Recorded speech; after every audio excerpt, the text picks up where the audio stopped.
Hai guys, balik lagi di YouTube channel aku. Kalian apa kabar? Mudah-mudahan semuanya selalu dalam keadaan sehat ya. Nah, sebelum mulai, aku mau bilang makasih dulu buat kalian semua yang udah nyempetin waktu untuk nonton video aku kali ini. Dan juga buat kalian yang baru pertama kali mampir nih di channel aku, salam kenal dulu ya, aku Clara. Jadi aku lihat di kolom komen kan banyak banget nih dari kalian yang minta pengen aku banyakin cerita horor. Makanya di video kali ini aku mau nyeritain satu film horor yang menurut aku unik banget sih guys. Judul filmnya Killer Sofa. Dari judulnya udah kebayang dong, film ini bakal nyeritain sofa psikopat yang bisa hidup dan menghabisi manusia. Kok bisa ya? Oh ya, dulu aku juga pernah ngupload film yang mirip-mirip kayak gini, tentang Chana Jeans yang bisa hidup dan menghabisi manusia juga. Seru, aku bakal taruh linknya di description box biar nanti kalian bisa nonton film itu juga ya. Oke deh, gak usah lama-lama lagi, aku bakal langsung aja nyeritain film ini ke kalian. Eits, tapi sebelumnya aku mau minta tolong dulu dong guys, bentar aja buat like video ini. Dan jangan lupa di subscribe, terus nyalain juga lonceng notifikasinya biar kalian gak ketinggalan sama video terbaru dari aku, dan biar aku lebih semangat juga ngontennya. Jadi di awal film kelihatan ada seorang pria botak yang kayak ngelakuin ritual gitu, dan gak lama ngeri banget. Pria itu padahal masih hidup, tapi tulangnya diambil buat dijadiin bahan sofa. Setelahnya sofa itu tiba-tiba aja udah ada di tempat pengiriman barang. Nah, 3 orang ini emang kurir yang biasa nganter-nganter barang. Anehnya sofa itu di lantai, dan di situ juga tertulis kalau sofanya harus dianterin ke alamat seseorang yang namanya Francisca. Nah, cewek cantik ini nih guys yang namanya Francisca, dia lagi dimintain keterangan sama polisi karena mantannya yang namanya Federico ditemuin dalam keadaan meninggal tapi tubuhnya nggak lengkap. Ya soalnya Federico itu yang diawasin tadi guys, yang tulangnya dimasukin ke sofa. Lanjut, 3 orang tadi mau nganter sofanya kan. Tapi baru juga mau diangkat, tangan salah satu dari mereka kejepit sofa itu dan sampai terluka. Setelahnya sofa itu tetap dianterin. Nah, udah sampai nih di rumahnya Francisca. Sebenarnya dia masih bingung siapa yang ngirim sofa itu, nggak ada nama pengirimnya kan. Ya, tapi kata pacar barunya Francisca nih, sofa itu lumayan bagus, jadi pakai aja lah. Gak lama pacarnya itu pulang, dan cewek ini nyobain sofanya emang nyaman.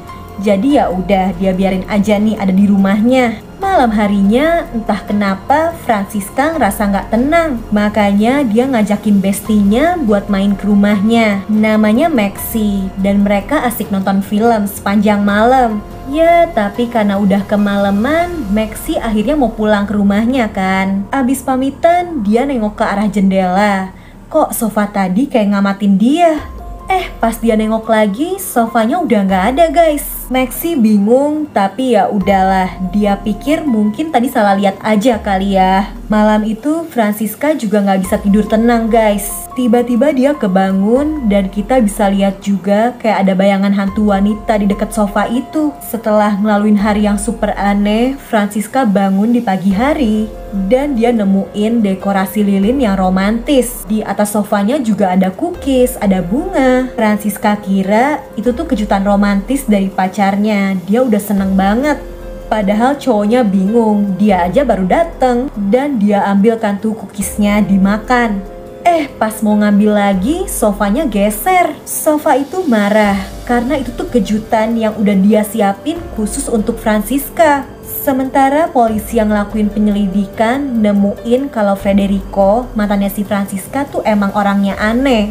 Bahkan ditemuin ada satu boneka santet yang ditempelin fotonya Francisca. Makanya si Francisca jadi dipanggil polisi lagi kan nih buat lanjut dimintain keterangan. Pacarnya si Francisca ditinggal sendirian masih di rumahnya. Dia lagi nyiapin makanan pakai oven kan. Lagi-lagi kelihatan si sofa nunjukin pandangan cemburu, gak suka.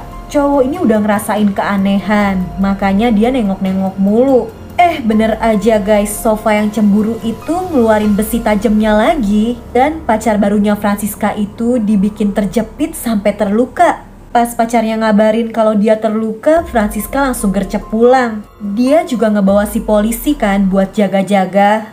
Pacarnya itu udah luka parah dan dia ngasih tahu kan kalau itu semua karena Sofanya hidup. Ya, tapi mana ada yang percaya. Apalagi si Pak Polisi nih, dia pikir mana mungkin sih ada Sofa psikopat. Setelah kejadian itu, pacarnya si Francisca akhirnya pulang ke rumahnya sendiri kan. Dia udah gak mau di rumah Francisca karena takut sama Sofa psikopat. Pas dia aus dan mau ngambil minum, cowok ini ngedenger ada yang ngetok-ngetok jendelanya. Jadi dia cek kan, ternyata itu Sofa psikopat tadi bisa nyusulin ke rumahnya. Jendelanya langsung buru-buru mau dia tutup, tapi nggak keburu. Mau kabur juga nggak bisa karena kakinya terluka. Ya, akhirnya pacar barunya si Francisca dihabisin guys sama Sofa psikopat itu. Dan Sofa psikopat itu tuh iblis jahat guys. Dia narikin jiwa korban-korbannya. Balik lagi ke Francisca yang lagi sendirian di rumah. Dia kebangun pas tengah malam gara-gara mimpi buruk. Tiba-tiba aja dia ngedenger ada suara. Dan biasa ya, tokoh-tokoh di film horor selalu deh malah dicek tuh gelap-gelapan. Dan Francisca ngeliat sofa barunya itu ngegeser sendiri kan. Dia langsung teriak ketakutan. Francisca langsung kabur keluar dan nelpon bestinya nih si Maxi buat datang ke situ. Setelah Maxi datang, mereka ngecek sofa itu lagi kan. Tapi sofanya ya diem doang. Jadi mereka pikir tadi si Francisca salah lihat doang kali. Ya tetap aja Francisca yang takut pengen nginep di rumah Maxi aja lah. Dan tanpa mereka sadari, itu si sofanya udah ngeliatin mereka guys dari balkon atas. Baru deh pas paginya Francisca pulang dan dia lihat sofanya emang gak gerak. Dia mulai tenang dan kebetulan dia dipanggil lagi buat ngasih keterangan di kantor polisi. Di depan rumah, Francisca malah digangguin sama tetangganya yang emang genit. Bahkan dia masang kamera buat ngintipin si Francisca. Ya, tapi tetangga genit ini gak sadar Sofa psikopat itu ngeliat semuanya. Marah kan tuh. Udah deh, si tetangga langsung dihabisi sama Sofa psikopat itu. Malam harinya, Maxi yang khawatir sama keadaan Francisca akhirnya ngedatengin rumah sahabatnya itu kan. Si Francisca belum pulang, tapi Maxi malah ngeliat sofa itu ternyata beneran bisa gerak. Dan lagi ngeberesin tubuh si cowok tetangga tadi yang udah nggak bernyawa. Ngeliat itu, Maxi langsung mundur-mundur mau kabur. Tapi dia malah nginjek jepitan jemuran guys. Sofa psikopat itu nengok dan Maxi langsung dikejar. Maxi cuma bisa sembunyi di kamar mandi, tapi sofanya berusaha ngebuka pintu kan. Gak ada pilihan lain, Maxi akhirnya loncat lewat jendela dan nyemplung masuk ke tempat sampah. Ngeliat itu, si Sofa yakin kalau Maxi pasti gak selamat. Jadi ya udah gak dia kejar lagi. Gak lama, polisi akhirnya nganterin Francisca pulang kan ke rumahnya. Francisca bingung karena nemuin kunci mobilnya Maxi di lantai rumahnya. Ya udah dia telepon kan dan kedengeran bunyi handphonenya Maxi di tempat sampah. Polisi langsung ngecekin tumpukan sampah itu. Mereka malah nemuin tubuh si tetangga genit. Polisi bener-bener heran karena cowok-cowok yang ada di sekitar Francisca satu persatu meninggal kan. Dan di situ Francisca ngeliat sofanya beneran hidup dan gerak nih. Dia bener-bener takut dan langsung kabur dari situ. Karena ngalamin berbagai kejadian aneh, Francisca akhirnya nemuin seorang kakek dukun yang punya kemampuan supranatural guys. Setelah ditelusurin, terungkap kalau sofa itu tuh diciptain ratusan tahun lalu sama pasangan suami istri yang bisa ilmu sihir. Setelah mereka meninggal, jiwanya juga masuk ke dalam sofa itu. Kebetulan sofanya dibeli sama mantannya Francisca yang emang tertarik sama hal-hal mistis juga kan.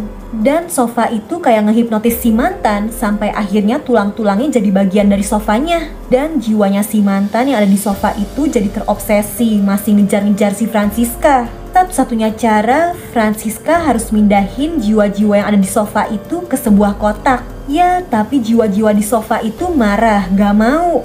Akhirnya Francisca mau ngebakar sofa itu kan. Tapi berkali-kali dia nyalain korek, apinya selalu berhasil dimatiin. Sampai akhirnya polisi datang dan berhasil mengungkap kalau di dalam sofa itu ada tulang-tulang mantannya Francisca. Cewek ini bener-bener shock dan lari ke kamar mandi kan. Anehnya pas keluar dia kayak baik-baik aja, seolah nggak terjadi apa-apa. Sahabatnya nih si Maxi juga selamat ternyata, baru sadar setelah pingsan di tong sampah. Francisca senang, tapi dari cermin kelihatan dia tersenyum licik. Setelahnya semua orang ngira teror sofa kematian itu udah selesai kan. Francisca juga ngundang si Pak Polisi sebagai rasa terima kasih karena udah nyelesain kasus sofa itu. Ternyata si Francisca udah naruh racun di minuman Pak Polisi. Jadi ternyata di dalam sofa kematian itu ada jiwa pasangan suami istri penyihir yang nyiptain sofanya kan. Mereka marah karena kemarin sofanya dirusak. Dan tubuh Francisca ternyata udah diambil alih sama si istri penyihir, yang akhirnya berhasil juga mindahin jiwa suaminya dari sofa itu ke tubuh si Pak Polisi. Sampai akhirnya pasangan suami istri penyihir itu berhasil ngambil alih dan jadi tinggal di tubuh yang baru, tubuh si Pak Polisi dan Francisca. Nah, di akhir film kelihatan kalau bekas sofa itu masih bisa gerak guys. Karena selain pasangan suami istri penyihir, masih ada juga jiwa-jiwa lainnya yang terjebak di dalam sofa yang mungkin aja nyari kesempatan buat pindah dan ngambil alih tubuh manusia. Ya, itu tadi ceritanya. Gimana guys? Coba deh kalian cek sofa di rumah kalian. Mudah-mudahan kalian terhibur ya. Dan kalau kalian suka nih sama videonya, bantu aku ya dengan like, subscribe, dan nyalain lonceng notifikasi untuk channel ini guys. Selalu komen juga di bawah kalau kalian punya rekomendasi judul film seru lainnya yang pengen aku bahas. Oke deh, kayaknya sih cukup segitu dulu aja ya dari aku. Jaga kesehatan kalian selalu, and I'll see you guys on my next video. Bye-bye!